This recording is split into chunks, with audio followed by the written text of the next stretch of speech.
And welcome to episode number 16 of Tigers Talk with Chirco and Company. I am your host, Vito Jerome Chirco, alongside my partner in crime, the Doc, from Doc and Jock, John Macaroon. Macaroon, what's going on today? Man, Vito Jerome Chirco, now that you've done the podcast. Vito Jerome. Vito Jerome Chirco. 3 names, I like it. I'm looking forward to the podcast, looking forward to hearing some baseball news and notes. You got this podcast slamming. A couple guests. We're going to talk about all the news and notes in baseball, all the Tigers news and notes. What you got for me? Michael Natelli, Fansided's MLB blog Call to the Pen, which I write for now as well, should have an article coming out very shortly this week about Joakim Soria and whether or not he's returning to the Tigers. Should he? Tigers are going to pursue many bullpen arms this offseason. Darren O'Day, another one, setup man, could be a closer. Soria, a closer type as well, but more of a 8th inning guy. More of a late inning arm that's not a closer, I think, in Soria. Doc, what do you think about Soria and him possibly coming back here for, I would say a 2-3 year contract? Would you like that? In the 2014 season, when the Tigers went and pursued him, he got hurt, and obviously we didn't get to see what he had, really, his full potential wasn't shown that first season. This year, in 2015, he was okay. He was someone that could get outs, but then he struggled at times when he started to give up some late inning runs, and he was a little bit inconsistent before he got shipped out. That I know that he's a guy that we know what he brings to the table. We know what he did with Texas, but I just wish there was a guy out there that we could bring in that would be affordable, that could, be lights out. A guy that throws high heat, that gets guys out consistently and doesn't cost too much. And Al Avila kind of, has in his last talk to the media, kind of said that the Tigers are going to start pursuing B-level free agents, not the big names, which we all kind of knew, but when you hear it, you kind of go, well, it doesn't really excite me too much, knowing that we're not going to get big name guys here, B-level, and that's kind of how I feel about Soria, B-level. It stinks, and it really dampens my spirits. It's just not a good thing when you look at what the Tigers need this offseason and how they need a few areas to fill voids in, because it's not just the bullpen or the starting rotation, it's also left field. So you got to get an outfielder, you got to get 2 to 3 bullpen arms, 2 starting pitchers, let's say. So a lot of needs need to be filled this offseason, and if you're only filling them with type B, free agents, secondary free agents who are fallback options for a lot of other big spending teams, well, then you're not going to really satisfy all your needs or fill all of them to the fullest capability. And that's my concern for the Tigers now. What will they actually get with a restricted budget? They're willing to spend, but they're not willing to spend a ton, it seems like. And that means a guy like Soria is open as a possibility. And I think he's open, it sounds like from all reports from Tony Paul on BlessYouBoys.com, from SB Nation, that Soria is very open to a return to Motown in 2016. But do the Tigers want him? They need a guy such as Soria, but he's not a dominant, lights-out closer. He's not going to be that for the Tigers in the 9th inning. Never was that for the Tigers last year in the first half or in the second half of 2014. And now you need him to be that type when he's already, what is he now? Not old, but he's 31, I believe. So he's not getting any younger, and he's been hurt a lot lately, and he's seen a dip in his velocity. So he's no longer the executioner that he was with the Royals when he was an ace closer. And even got some MVP votes at one point. He was that good of a closer and that dominant of a closer. So no longer lights out, but what can we get out of him if we do bring him back to Motown? Because I see him slotting into that 8th inning very nicely, but then you need that closer still. And the Tigers don't currently have that on their roster, in my opinion, even though Hardy was good last year and Alex Wilson, Doc. Yeah, it's just one of those things where if he's going to be a guy that's going to be a solid, consistent addition to that bullpen, we'll take him. He features good stuff. He can get guys out. But what happens is when his stuff goes awry, when he's inconsistent, then there's runners on base, then he's giving up runs. And I know there's no such thing as a perfect closer. There are rare instances where a closer goes in a season and doesn't give up a couple blown saves. I get it. But it just didn't seem like we got the guy that we saw in Texas. That guy was lights out. That guy was dominant when he played the Tigers.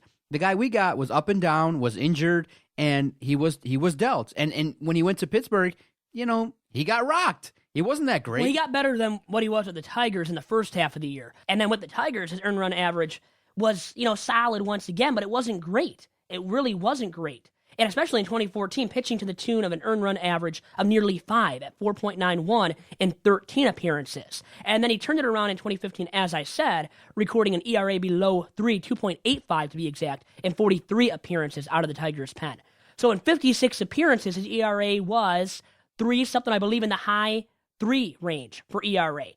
That's not great. That's not a dominant closer, and that's not what the Tigers need right now to fill the void at the back end of their pen. Yeah, it just I have fallen in love with guys that throw hard, that get guys out, that make it easy. Look at Wade Davis, what he did in the World Series. It was a clutch game. The Kansas City Royals are on the verge of winning the World Series. Look what he did. Boom, the Mets came up, and once the Kansas City Royals had that big lead, he came up and mowed people down. There weren't runners on base. There was no significant issues. There were no runs given up. I want a guy that's just lights out, that can consistently get guys out, that makes it a little bit less stressful, because right now, basically, I'll be honest and say it. My little podcasting heart can't take any more up and down roller coasters. Roller coasters in the ninth inning. No Todd Jones, Oscar, Fernando Rodney, huh? Or Papa Grande. How many closers have been roller coaster Veras in the ninth inning? Even Veras, even Soria, who was supposed to be lights out and was not even close to that for a large part of his time with the Tigers. Yeah, the closer situation has just been too much, and in the last couple of years, my little heart can't take it. So even when they give up a walk, a meaningless walk, maybe the first batter. Most of the time you say that walks will kill you. I just can't handle it anymore. I'm just like, oh my gosh, here we go again. And the Tigers can't be out to a 3-4 run lead every single game. You're gonna need a guy that if it's a tight game, you can count on. But if they go out and get Soria, they know him. Brad Ausmus will be familiar with him, and we'll be talking about how he misused him again. It'll happen again, all over again with Brad Ausmus. I know people talked about it, but we've hashed it out too, how he misused him in 2014 in the playoffs. But even at times, it seems like he found a way to misuse him in 2015 a little bit in other guys in the pen. With Ausmus, it was funny because the media would comment, well, why don't you use your closer, Alex Wilson, for a 4-out save? Yep. He's like, no, my closer needs to be reserved, and da-da-da. Then the next game, they'd be up by 1 in the 8th inning with 2 outs, and he'd bring in his closer for a 4-out save, and you'd be like, it was so questionable. What are you doing? Why would you do another? So inconsistent was his handling of the bullpen. And I think it hurt a guy like Soria, especially in 2014 when he wasn't used properly. And even in 2015, never used him really for 4-out saves. I know he's older, has a lot of wear and tear in his arm now, has been hurt, don't want to risk injury with them. And the Tigers have to be very cautious now with this guy after he made a career-high 72 appearances out of both the Tigers and the Pirates' pen. Wow. Think about that. Those two pens, 72 combined appearances out of in 2015. That's a lot for a guy who has a lot of mileage on his arm now, and who pitched to a 4.94 FIP, fielding independent pitching mark. Okay, so what's your confidence? With the Tigers in that 1 year combined. What's your confidence level that a Tiger closer, anybody, will have 45 saves next year? It's not going to happen with Soria or Wilson or Blaine Hardy, and I don't think it's going to happen either with Darren O'Day. But he might be the most likely guy to be able to record 40 or 40-plus saves, because he's been so consistently good and even more dominant, to say the least, than Soria. He's been more dominant and more proven than Wilson as well, and Hardy, obviously. So you won't even go 20%. You go way under. You go like basically 0 to 0%. Well, if they get Soria to be their closer, which I hope they don't, I hope they use him as a setup guy, 7th and 8th inning guy. And you don't have to consistently put the guy in the 8th. You can have him close out some games, okay? You can even have him pitch in the 7th inning if it's the right situation where you need a dominant or one of your top flight relief pitchers who has more experience in those kind of situations than one of your youngsters who maybe only has a year under his belt. So I wouldn't mind using Soria in that 8th inning and the 7th inning, but as a consistent everyday closer or every other day closer, no way Jose is Soria that guy for the Tigers or anybody else going forward. And maybe here on the podcast, we can let it be known that if Bruce Rondon needs an appointment with the doc for some motivation, for that extra boost of confidence, I'm here. You'll treat him right. I'll treat him right, and he'll come back a much more motivated player. He'll come back with much more flair, and he'll be a guy that is going to be the pitcher that we all wanted. I mean, it's very disappointing when you get sent home by your club, and your club is counting on you to be the guy. He fits the mold of what I want. Big flamethrower, but he was, again... shaky in a roller coaster, too. What's up with that? Even more than Soria, and just as much as Valverde, Papa Grande, as much as Rodney, as much as Todd Jones, and even worse because he was so iffy with his command, and his effort level was so much lower than all these other guys that I just named off. For me, I don't want to see him as a closer at all going forward. Even though he has that great stuff, supposedly, and more than Soria, at this stage, I believe even, Soria still brings it with the consistency a lot more, and with the command. The command is there a lot more for Soria, too, obviously. Yeah, what you're saying is the closer needs to have a certain makeup, a certain psychological profile, and he needs to be someone who's consistent, works hard, and can go in and be expected to, when you're going out there, handle your business and not be up and down and not give 100% effort. That's really bad to be sent home. It's really an indictment on Bruce Rondon, and I'm surprised that he's still on this team because if I'm the manager, if I'm Brad Ausmus, and I send a guy home, his contract's null and void. I mean, I don't care how much I'm paying him. I'm like, listen, get him out of here. Get me a prospect. Get me somebody. And they're not paying him much. You could just cut him right now and move on completely because he's not making a ton of money. But again, guys with big arms will get that second and third chance. And he will get a second chance maybe from the Tigers. It looks like he still will in 2016, but he won't be the closer at all. They'll give it to somebody else. So then let's say they do sign Soria. Now you have Wilson, who's a guy that can get outs. You got Rondon. So one of those three maybe will be the closer, or maybe you use those three guys as setup men and get a bona fide closer. Maybe that's a starter. Maybe Shane Green. Maybe those aren't Boyd. bona fide closers. Though. But I'm thinking outside the box. You are, but we don't want to think outside of the box here. If there's somebody that's on the lower end of the rotation, do you see a potential closer in maybe Boyd or Shane Green or somebody that maybe we haven't thought about as a closer, but if you stick in there, might have some stuff? Not closer, middle innings and long relief. He can be the spot starter, but also the guy that is that swing man out of the pen who can give you 3-4 innings at a time. Shane Green, maybe. Matt Boyd, I think, still has something left in him. Maybe even Shane Green. He was playing hurt, it sounds like, from the sound of everything regarding how his season went. But not as a closer, not at all. He's not a closer type, doesn't project to be that, and neither does Matt Boyd. So they got to find other options within their roster right now. Maybe Buck Farmer. Please, right? Come on, Doc. Are you sick? Are you smoking something? No, I mean, I'm just. I know you're trying to be outside of the box. You are. I get that very much. But they got to use what they have right now and the consistent guys from last year. Utilize that means Alex Wilson and Blaine Hardy in those seventh inning and maybe even middle inning situations. You can have Hardy, Wilson in the sixth inning, the seventh inning, Soria in the eighth. Then if you sign Darren O'Day, he's your eighth inning guy and ninth inning guy too. And maybe you can split the duties at closer between Soria and Darren O'Day. And then if one of those guys struggles, you have Wilson who can step up and become that closer type, the guy that splits duties as well.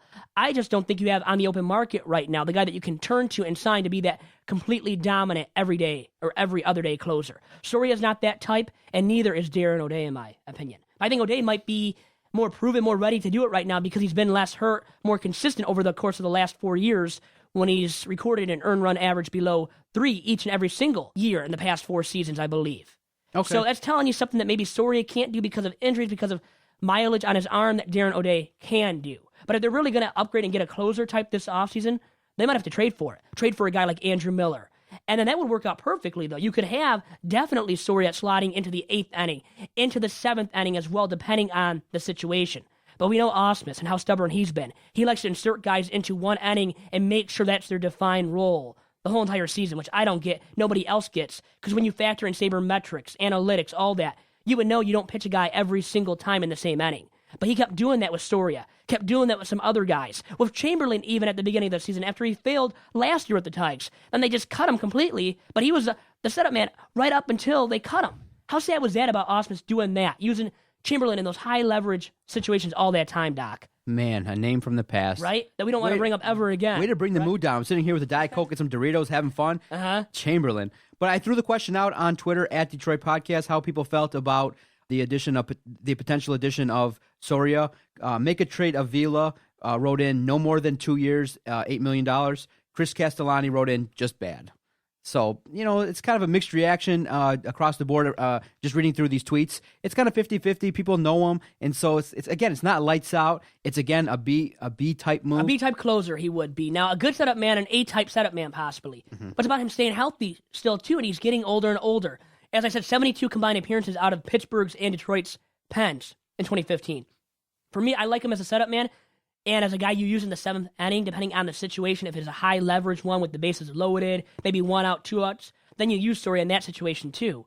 But with that being said, you don't pay him $10 million or north of $10 million. And I wrote about that for Cult of the Pen, a Fansided's MLB blog. And I said in that, you can't pay him 10 or more because he's not worth it, Doc. He's just not worth that. I would pay him $7-8 million. But remember, he made $7 million in his final season with the Tigers.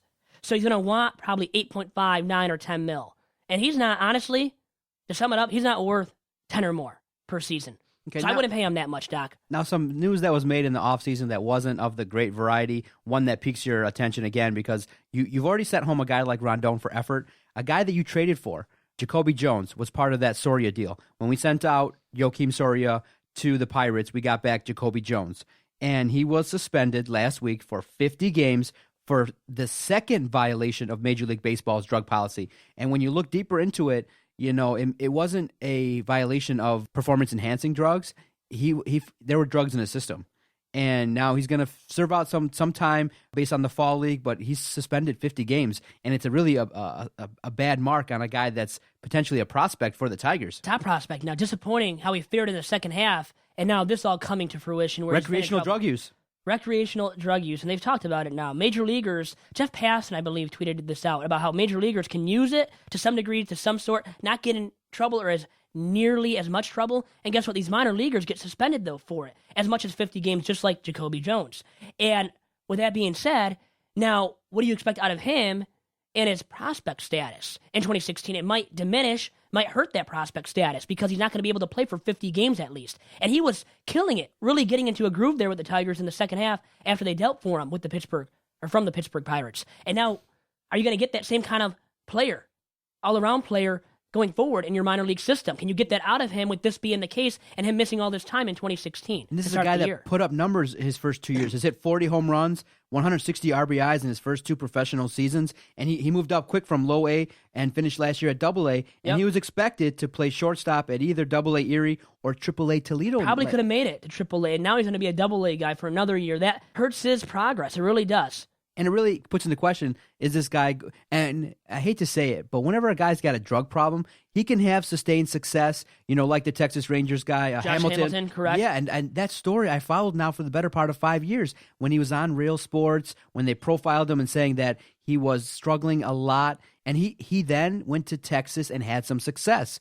And he blew up and he earned a big contract with the Angels. But what happened? He fell off the wagon and his performance significantly dipped. And once he went to the Angels, people in the Rangers organization said, whoa, this is not a good sign. When he was here, he had a strong support system. He was doing the right things. He was in a situation that we were comfortable with. When he went out to the Angels, California, the bright lights. It's very tempting. Temptations. He fell off the wagon. Up to him. And he went back to Texas, and he's battled some injuries, and he's not the guy that, is the same guy that earned that big contract. So, Jacoby Jones may be a fruitful player for the Detroit Tigers, but someone with a drug problem is someone that you always got to keep an eye on if there's any sign that he's relapsed, you got to be very careful. And so it's just, an unfortunate situation, one that we hope that he does get the help that he needs, but it's very scary because, for the next 5 to 6 years, it's going to be a roller coaster. He could have some ups and downs that could hurt his career and hurt the Tigers. You have to watch him closely now. He's a red flag going forward because you never know when that drug problem is going to flare up once again for Jacoby. And that really is the case with him. And what you have to watch out now for with all these prospects, all these young guys who dabble into stuff like this, can they recover from it? Can they beat it to get to the point where they're achieving high levels of success in their major league and or minor league careers before they reach the majors then? Because he has to achieve some kind of success in the minors before he can reach the majors. Well, that, like I said, once again, hurt his progress, hurt his prospect status. Probably will. And he was a top position prospect for the Tigers as of the second half of last year. And that was the hope that we would get something out of him this year, at least in AAA, and then next year he would be a starter. Now, he's probably taken a dip in terms of how quick he can be ready for the major leagues, for the Tigers. And then it's sad but true, Doc, at this point for him. And then quickly before we get to our guest, news came out that Gibson is going to be interviewing or has interviewed for the vacant Los Angeles Dodgers job. I'm kind of interested to get your opinion about that. What are the chances he gets the job, and if he might have success there, and that might put the onus on the Tigers organization right in the crosshairs because you had the guy. He was announcing for you, but the Tigers made a controversial decision to keep Brad Ausmus, and now you got a guy that's familiar with your organization, and he's interviewing with the Dodgers, and they got resources. I just don't want to see the Dodgers have success before the Tigers. I think it was more of a nice gesture to Gibby because he's dealing with Parkinson's. He played there after he left the Tigers. So for me, it's more that than seriously taking him into consideration for their managerial opening. Because Don Mattingly was a great player and even a greater player for the Yankees in his heyday when he was a player. He was a manager there in L.A. with the Dodgers for 5 years before Gibson had this opportunity to interview. So you don't think it's a serious And Gibby's the same kind of a coach. Old school, not analytical, not sabermetric friendly or oriented. So I don't think they're going to take him seriously. I think he has a slim to none chance of getting the job in L.A. And they've already interviewed 10 guys, maybe even more going forward. Guys are getting second interviews now That's the key thing. Will he get a second interview? I don't think he will. I think it was more of a nice gesture. You think Don Mattingly will have success with the Marlins? It's about the talent. I don't think so right now. They're not good enough. Giancarlo Stanton's hurt all the time. Jose Fernandez is hurt all the time. They're ace. It's about the talent, too, and he had a ton in L.A. That's why he had success there, but he couldn't get them over the hump. And I don't see Gibby being able to do that either, and that's why he won't get the job there in L.A. with the Dodgers. Okay, and then speaking of sabermetrics, the Tigers on Tuesday are expected to announce the hiring of Jay Sartori as Senior Director of Baseball Operations and Analytics. He was most recently working for Apple, but he's a guy that's known to also, really look at sabermetrics. And the Tigers organization, not quite known for being sabermetric friendly, but with new general manager Al Avila, he's come in and he said, hey, we have to embrace this, and now another addition to that staff to look at analytics. I kind of like that. I like the fact they're thinking in terms of, hey, we need to look at the numbers. Brad Ausmus struggled a little bit in doing some things and making some choices that, if you look at sabermetrics, weren't really correct. And so maybe, just maybe, with the addition of Sartori, and the Tigers earlier in the 2015 season promoted Sam Menzin from analytics coordinator to head of baseball operations, they're putting in guys in the organization that are going to look at numbers, and they're going to look at potentially how do we get guys that are not as expensive but can fit in terms of, hey, producing solid numbers and can help the ball club. I like the news. And that's why Ausmus won't last past 2016. He's not an analytical enough mind. It's a sign that his days as Tigers manager are numbered. I think he might even see the writing on the wall, because they extended him or let him coach out the third and final year of his contract because there's nobody better to hire right now at this point. So they believe there wasn't, and they let him stay on. If the Tigers struggle again in the first half, I think he gets fired right away. So it's a sign his days are numbered, and rightfully so, with the Tigers as the manager of the Tigers in 2016. And with that, let's take a quick commercial break here on the Tigers Talk with Chirco and Company podcast here on the Detroit Sports Podcast Network. Doc here for FanaticU.com. Vito, have you started to do your Christmas shopping yet? Are you I have early not. bird? Oh, okay. If you haven't, and you're starting to think about, hey, what do you want to get for your boys and your brother, check out FanaticU.com. A great online store. Detroit Sports official outfitter and the official outfitter of the Detroit Sports Podcast Network. They got great gear for the Tigers, Pistons, Wings. I know you're a U of M guy. A wide selection of Jim Harbaugh gear, replica jerseys from his number 4 days. If you shop online at FanaticU.com, our great sponsor, when you check out, use the promo code DSP. That's promo code DSP for Detroit Sports Podcast, obviously. You'll save 15% off your entire order.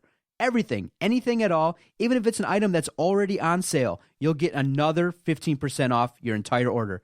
That's FanaticU.com, promo code DSP. Get your shopping done and take care of all your sporting needs. FanaticU.com, Detroit Sports, official outfitter. And now back to Tigers Talk with Chirco and Company on the Detroit Sports Podcast Network.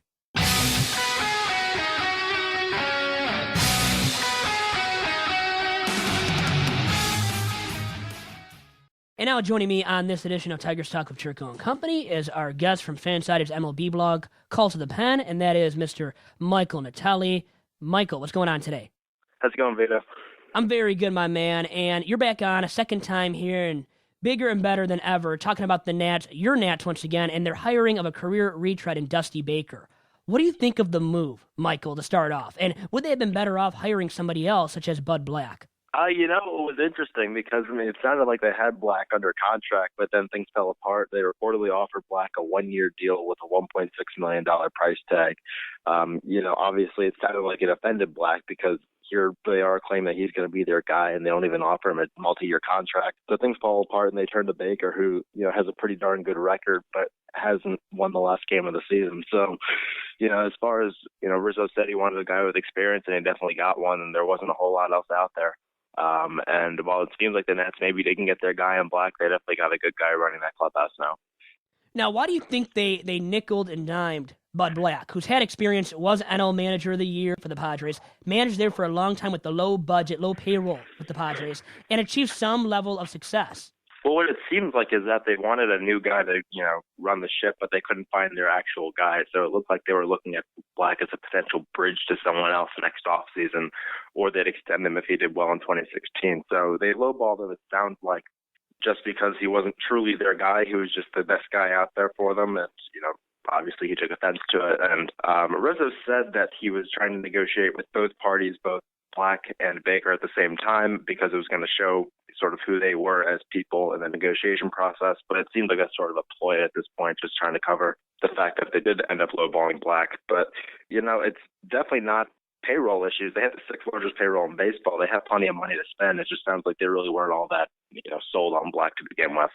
Well, yeah, Mike, as you pointed out, the Nats don't lowball any big-name free agents, such as Justin Upton now, who's out there, who they might not lowball and might sign to a big long-term contract. A lot of people have pointed out that he's a potential addition for your Nats this offseason.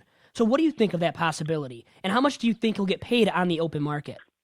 He's definitely in line for at least a 5-year deal, significantly north of $100 million. And if the Nats brought him to town, it would certainly be a big bat that they need. Ryan Zimmerman is currently the first baseman, and while he has some pop, he's not your prototypical power first baseman. Anthony Rendon at either second or third is good for about 20, but they don't have anyone outside of Harper that's a legitimate power threat right now.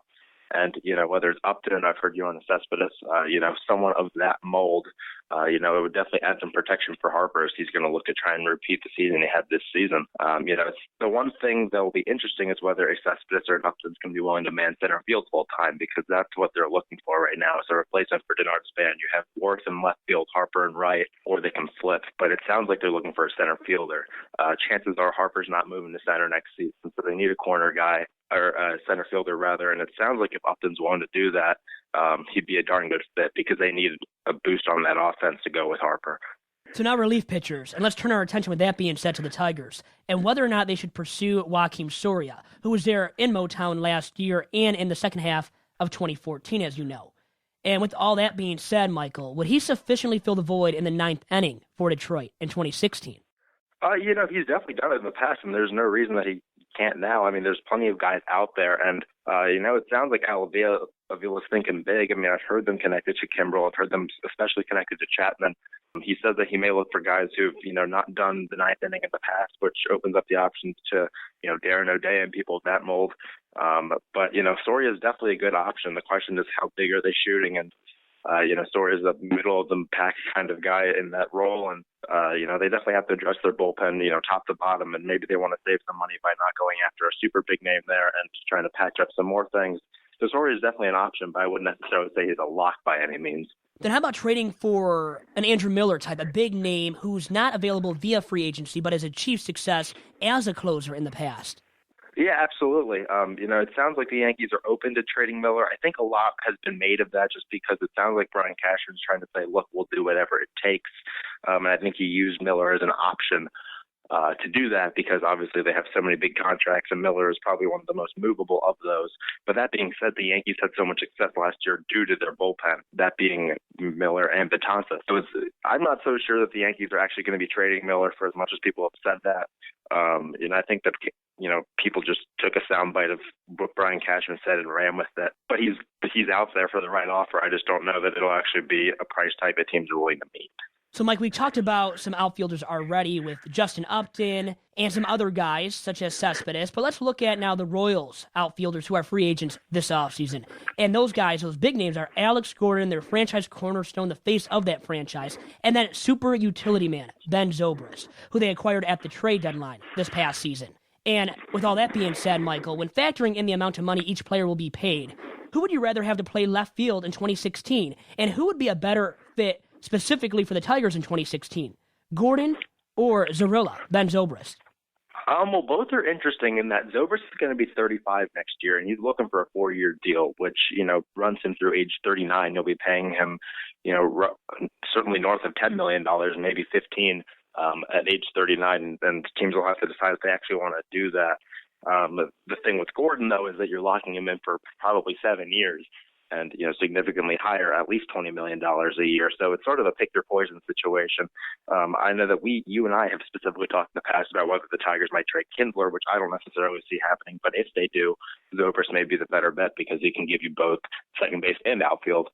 But, if you're just looking for a bat, Gordon's definitely the guy to do that. You pair him with Miguel Cabrera and Victor Martinez, and that's a pretty good lineup right there, especially with Kinsler. So if you're looking for a big splash, Gordon's definitely the guy. And especially if you're looking for a regular left fielder. But if you're looking for someone who can do a little bit more of everything, maybe a little less power, but is well-rounded, then Zobrist is your guy.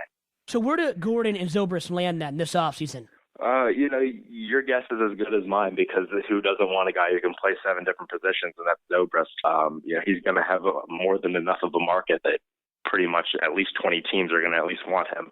Some want him for second base, some want him for outfield, some want him for first, some want him for shortstop, some want him for third base. And so, there's plenty of teams that will want him. The Royals sound very interested in wanting him back. He just had a daughter and had her middle name be Royal, so some are speculating that means he's interested in coming back for a little longer. Gordon, it sounds like he's very open to coming back to Kansas City.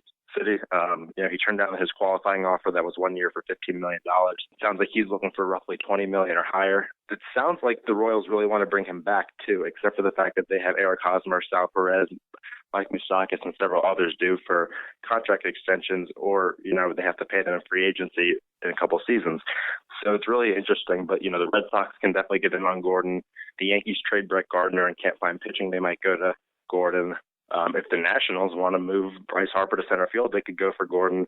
Like you said, your Tigers could very much be interested in Gordon. There's a huge market for a guy who's a good clubhouse guy, a great defender, and he's basically going to go to a team that loses out on Jason Hayward, wants that defense, wants that bat, and still wants to get a Hayward type. And with that, Michael Natelli of Call to the Pen, Fansided's MLB blog, Call to the Pen. Thanks for all your time on today's edition of Tigers Talk with Chirco and Company, and have a good one. And that was Michael Natelli of Fansided's MLB blog, Call to the Pen. I write for the site too. Check out his work there. The lead editor for that site, Call to the Pen. Very insightful guy on the Nationals and on all things Major League Baseball. I really thought that hire was a big whiff. I mean, you had a disappointing season. I understand that Dusty Baker comes with a lot of cachet and a lot of experience, but he doesn't have a lot of winning experience. I think he's only been to the World Series once. With the Giants, back in 2002. So he's just a guy that I think maybe is going to be the stopgap coach, maybe that can teach them how to get to that next level. But I don't see them being successful, especially if they're going to have some key losses like a Zimmerman. I don't know how they're going to handle those kind of losses. And can a manager who's been through it before really help them? So I really, they said that's kind of interesting that Bud Black might have felt like he got shafted there. I think he was slighted big time because they were only offering them 1 year to manage the Nationals without a guarantee of a second year. Why would you go to a team where you know you're going to be fired more than likely or have a chance to be fired at the end of the season? Not worth it for a guy like Bud Black, who's more experienced, more proven, and ready to lead a team for 2-3 years. If Osmus got 3 years, why the heck wouldn't an experienced guy in Bud Black, who was a great pitching coach before managing the Padres, he was a great pitching coach with the Halos and Mike Scioscia. So he coached all those years, managed all those years, for 5+ years, I believe, with the Pods in San Diego. Then you only offer him a 1-year deal? You did slight him, and that's why I would have felt offended as well. And it's good, you know what? Bud Black said, forget you, I'm moving on. I'm not signing with you guys for 1 year, no matter how stacked and loaded you guys are talent-wise, because look at how it all fell apart anyways last year. And if it would have fallen apart again this year, guess who becomes the scapegoat? The manager, Bud Black. And once again, Dusty Baker will be that at the end of this year if they miss out on the playoffs for another season. Because they can't miss out now. With all this talent, even though they might lose Jordan Zimmerman and might lose some other guys, maybe Papelbon will be traded, who they probably want to deal at this point. They might even deal Steven Strasburg. But they still have ace-caliber starting arms at the front of their rotation in Max Scherzer, and a guy like that, obviously. You have, even if you don't bring back Jordan Zimmerman, you still have Gio Gonzalez, Tanner Roark, who will be in the rotation full-time, it looks like, in 2016. I mean, those are guys that you can utilize as top of the rotation arms, middle of the rotation arms, worst case scenario. So you got guys that can pitch every 5th day very consistently. You got the best MVP of the National League, maybe the best player in baseball right now in Bryce Harper. But they still have to add some pieces, and once they do, though, that even brings more pressure upon the shoulders of the manager in place right now, who is Dusty Baker. But I'll give him this much. He did manage the Giants when they had Jeff Kent and Barry Bonds, hugely egotistical guys that he had to deal with in the clubhouse, and he managed that ball club very well, getting them to the World Series. And I believe they lost in 7 games in 2002. So he got them close. He has won a game or two, and actually that would have been 3 games then, back in 2002 in that World Series. Jim Leland, remember, he won only a game in the World Series, and we love him. I think he's more beloved than Dusty Baker. And realistically, even though Jim Leland did win that World Series in 97 with the Marlins, he didn't do a ton with the Tigers in the World Series. Dusty Baker at least led them in 2002 to a Game 7 against the Halos, who were just maybe more bound, more destined to win that year, because the Giants had the talent. And he got them ultimately to where they had to go. It's about the talent at the end of the day, though, that getting it done. If the talent doesn't get it done, it doesn't matter who's leading your squad. No matter if it's Tony La Russa, Joe Torre, Jim Leland, or Brad Ausmus, and or Matt Williams.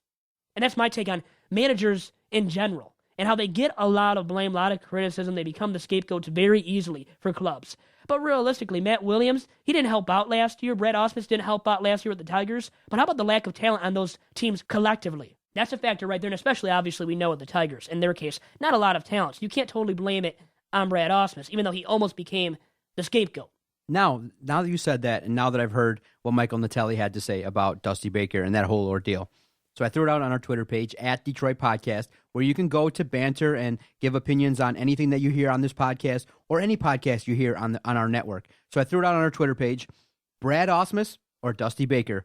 Oh, it's going to be Dusty Baker. You think Dusty Baker has I don't more? love him either, but he's more experienced. I think it's just that, really, with Dusty Baker over But Brad now, Vito, Ausmus. I feel like you were poo-pooing a little bit. I know last year, the 2015 season was a disappointment, and I know when he was hired, Adam and I and most of the guys here on the network weren't really thrilled with the hiring of Brad Ausmus. We just weren't because he didn't have experience. But that first year, he won close to 90 games, got them to the playoffs. Now, he didn't really do well versus Baltimore, but he did take a collection of talent into the playoffs. Sometimes, we may overlook that. And they barely got in. He barely only got won 90 games, had to win that last game of the year. Luckily, David Price dueled and was an ace. Man, Vito, what does the guy got to do to get some credit from you? My goodness. I know. It takes a lot of times. Okay, but he did get us to the playoffs, and I'm doing the positive movement here for a time being. I don't want to be the Dungeon of Doom podcast as well. I know we can be, but, Vito, you can't be the Dungeon of Doom podcast. All the time, right? Okay, remember Caldwell called out the media saying we're all too negative. But Brad Ausmus took this team to the playoffs, didn't have that great success, and I know we all have World Series rings in our visions, but right now we may not be realistically World Series contenders. But do you think that Brad Ausmus has the room to grow into an experienced manager? He did a couple things behind the scenes that a lot of people like in terms of keeping a clubhouse together, not falling apart when all those reports were coming out that sources were saying he was fired. He handled it graciously. He definitely had some issues in game, but management probably feels, hey, we give him some more experience, he can maybe overcome that. I mean, this offseason, he has to get better, right? Well, he didn't lose the team like Matt Williams did in Washington. It felt like Williams lost that team a lot longer ago, and actually did, where Ausmus probably didn't. But he had some flameouts with players. David Price is one of those guys specifically who he had a big-time falling out with, right? I think he did. I mean, you look at what happened there with David Price. He didn't like Brad Ausmus. I don't think he would even consider coming back down to Motown because of Brad Ausmus still being the skipper in Motown for 2016. But Ausmus didn't completely lose control of the clubhouse as much as a guy such as Matt Williams there in Washington. With all that being said, maybe Brad Ausmus could have gotten the Nats closer to making the playoffs there in the NL East in 2015. Not giving him a ton of credit at the same time, but maybe Ausmus is a better manager than I give him credit for. But still, at the end of the day, I'd rather have Dusty Baker or a Bud Black, and probably even Ron Gardenhire, okay, who I don't love. I think I even maybe like a guy like Dusty Baker more. He's actually led his team deep into the postseason. Ron Gardenhire has done it, what? I don't even know how many times he's done it. Not many times. A lot of first-round exits.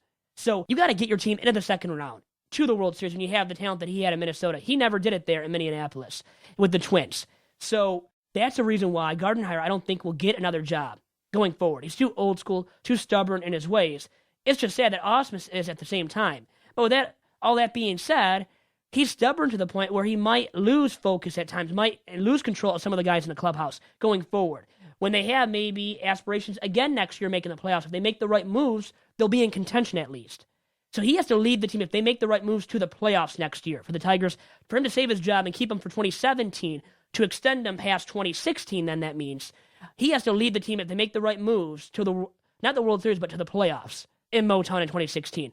I doubt that, strongly doubt that he'll be able to lead the Tigers anywhere at least past the first round. I could see another first-round appearance, but past the first round and realistically even winning the division with him as your manager, I don't see that happening for Brad Ausmus. I don't see him ever achieving a high level of success as a big league skipper. Wow, Vito. Vito put it down. That's my with a verdict strong on opinion. Ausmus, yeah.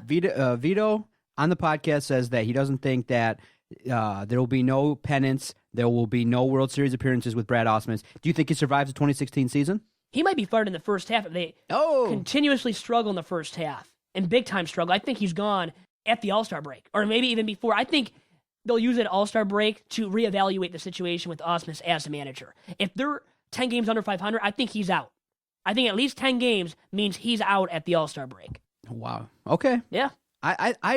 I kind of believe that if you had a season like he had, and you got the backing of Al Avila, he's not going to fire him in his first year. I think that he's going to give him the full chance to succeed. And did he really have the full backing of Al Avila? Or I was think he so. pressured into doing it? No, I think he was by. I think he's got the full backing of Al Avila because he was. I think it was a instrumental. PR stunt because it was negative PR disaster on the hands of Avila. When they didn't fire him when they should have, sounded like they would, and they wouldn't renew his contract, remember, or let him coach out his final and third year in Motown. It sounded like they were going to, remember, dismiss him at the end of the season. And maybe even before it. So Dave D didn't want to do it. Avila in the background maybe did at one point. So I think he kept him because it was a PR disaster that he knew he had on his hands. And he couldn't clean it up without actually keeping Ausmus for a third and what I believe will be a final year in Motown. See, I threw it out there. Some people have said Dusty Baker, Jeff Fitzgerald tweeted us neither. Well, they're not great either. But when you have to take one of the two, by default, I think you take Baker based on his high level of experience. And he's made the playoffs and made it past the first round. Ausmus still hasn't done that with the less years of experience under his belt, though, at the same time. Okay. But that's it. That's really that. That's my opinion about Brad Ausmus. Nothing more to say about it for me. Okay, now, some bad news in terms of public relations, in terms of Major League Baseball. This whole issue of athletes and domestic violence continues to hit, and it's striking every sport. Major League Baseball is going to investigate Jose Reyes, Rockies shortstop, for a domestic violence incident.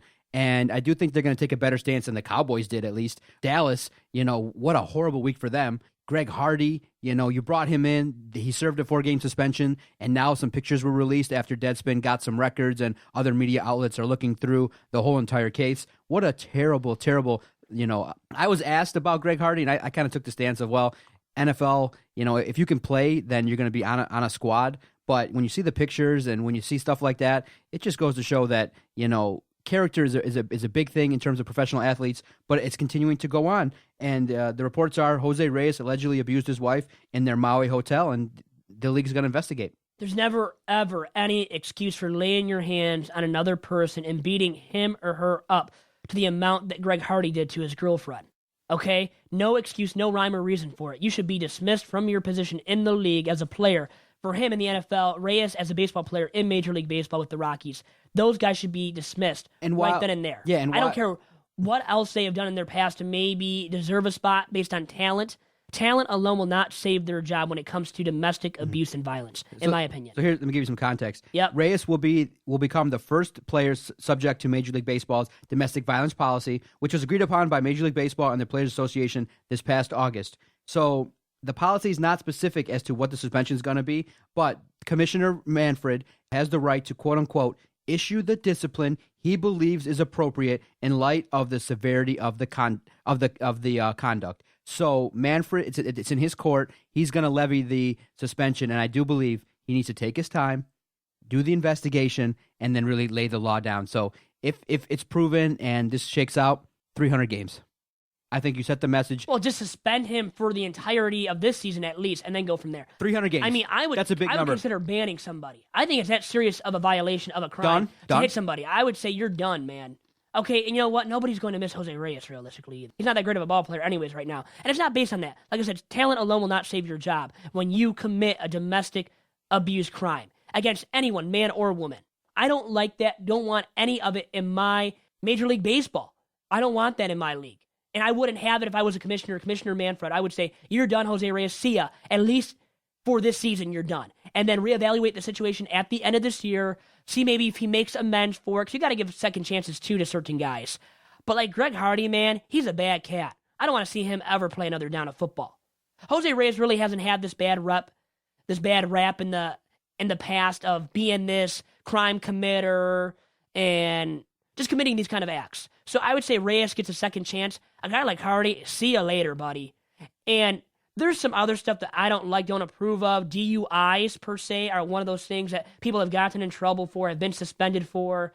And really, it's never a good thing when that happens. But there might be I could see giving a guy a second chance with that a lot more and being more lackadaisical or easing up on the process with a guy who does get a DUI, okay, than a guy with domestic abuser. Or I would say also, smoking marijuana or a recreational drug. I don't do it, but people that do it can still be good people. I wouldn't totally suspend them like baseball has been doing with these minor leaguers, such as Jacoby Jones. But when it comes to domestic abuse, I think it's a one-time offense thing where once you do it once, you get suspended for the full season, and once you get accused of it again and actually convicted of it again, guess what? You're done. You're done for good.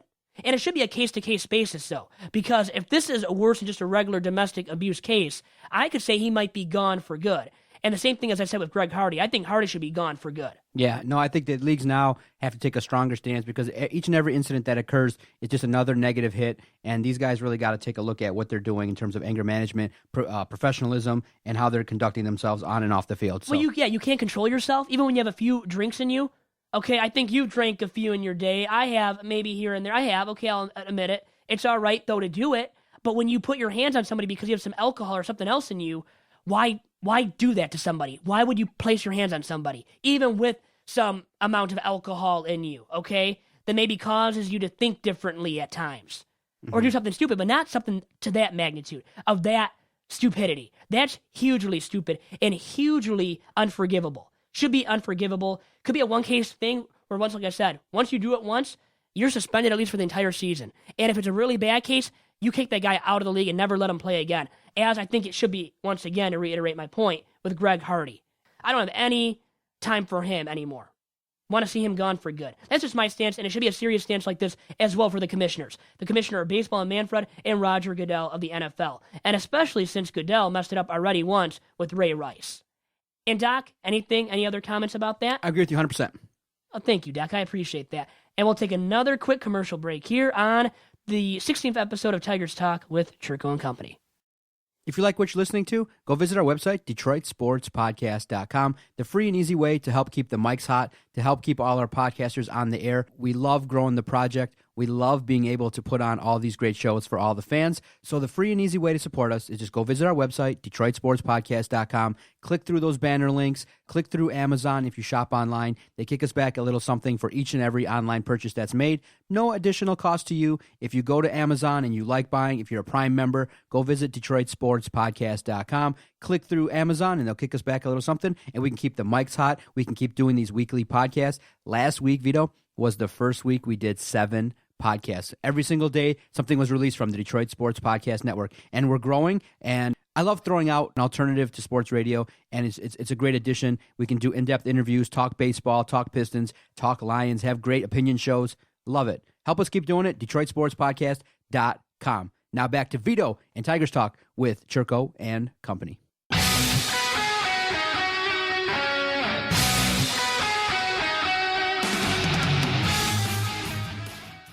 And now with me here on Tigers Talk with Chirco and Company is fantasy sports legend, the godfather of fantasy baseball himself, Lenny Melnick of a new website too, in Lenny Melnick Fantasy Sports. Lenny, what's going on today? What's going on as we travel across the country? We just left the Arizona Fall League, which is a remarkable experience. If you ever get a chance to get to the Arizona Fall League, you will absolutely not regret it. Sounds like fun, and I would love to be able to experience that one day. You see a lot of top prospects and young guys. Who really stood out to you from the Arizona Fall League that you got to see, Lenny? Well, I think the number one, this year the prospect lacked the glamour names, all right? But once you did a little bit of research, the names started to jump off the page because these guys are going to be very important. Gary Sanchez, the catcher who's been around for a couple of years, he was absolutely outstanding, both at the plate where he's already hit 7 home runs. I saw him hit 2. But defensively, throwing, he's always had a good arm. And he threw 2 runners out that I saw with, I swear, I don't think the ball left was more than 5 inches off the ground. And right to the glove, where the second baseman or shortstop, wherever it was, didn't even have to move his glove. So Gary Sanchez absolutely stood out. And then I even saw him take some ground balls at third base with the catching corps kind of crowded with McCann and J.R. Murphy. So it's going to be interesting to see how the Yankees use Gary Sanchez. How do you look at third base then, Lenny? He looked like he could catch a grounder and throw it first. But it's a little different in the game where you have to move around a little bit. I don't know if that's going to mean anything, but I saw that with my eyes. So it does mean a little bit, at least until it's proven that doesn't mean anything. So that was a little bit of Yankees talk then for all you Yankees fans out there. Now, time for some Mets talk. And let's talk about the Mets, Lenny. How about that? Who were a lot better this year than the Yankees, too, making it all the way to the Fall Classic and losing in 5 games ultimately to the Royals in the 2015 Fall Classic. But we saw where they started off. They weren't a great ball club in the first half. So with that being said, how impressive was the run they made after acquiring Yoenis Cespedes from the Tigers at the trade deadline? Well, certainly Cespedes was a tremendous spark for the Mets. There's no question about it. Nobody can deny it. But, a lot of people failed to realize that David Wright came back. Travis Arnaud was out.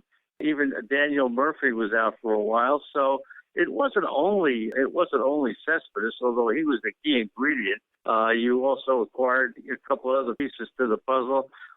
Certainly Cespedes was as hot as he was cold at the end of the season and during the playoffs. So it was a tremendous run, and the Met pitchers were phenomenal. I think what we, as Met fans, what we should be happiest about is the fact that these pitchers, I'm talking about Harvey and DeGrom and Matz, and it's just phenomenal. And Syndergaard, the way they pitched in that Chicago series showed us Met fans that for the next couple of years, this Met pitching staff is going to be dominant. You can only go back to the 50s where the Baltimore Orioles brought out Mike Cuellar and Chuck Estrada and Pat Dobson and Nick Pappas, and I think Dave McNally was the other one. I don't recall any team in Major League Baseball having 5 pitchers that could be all number ones. And when they get Zach Wheeler back next year, we'll see. But certainly the playoffs gave Met fans quite a bit of encouragement that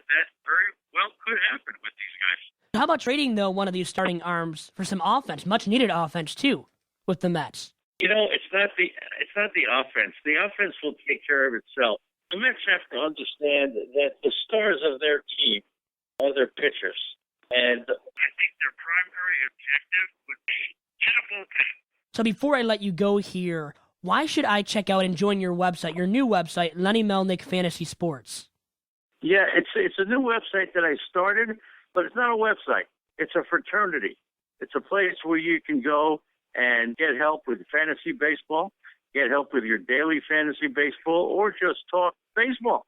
And that's it. And, of course, we talk about football and basketball and everything else. But it's more of a fraternity where people introduce themselves and we all take part in what is, in my opinion, the greatest thing about sports, and that is the discussion. And that's what we try to do, the camaraderie, the discussion, and all the questions that I have a question just up there now asking what trades and what free agent moves would you make for your favorite team?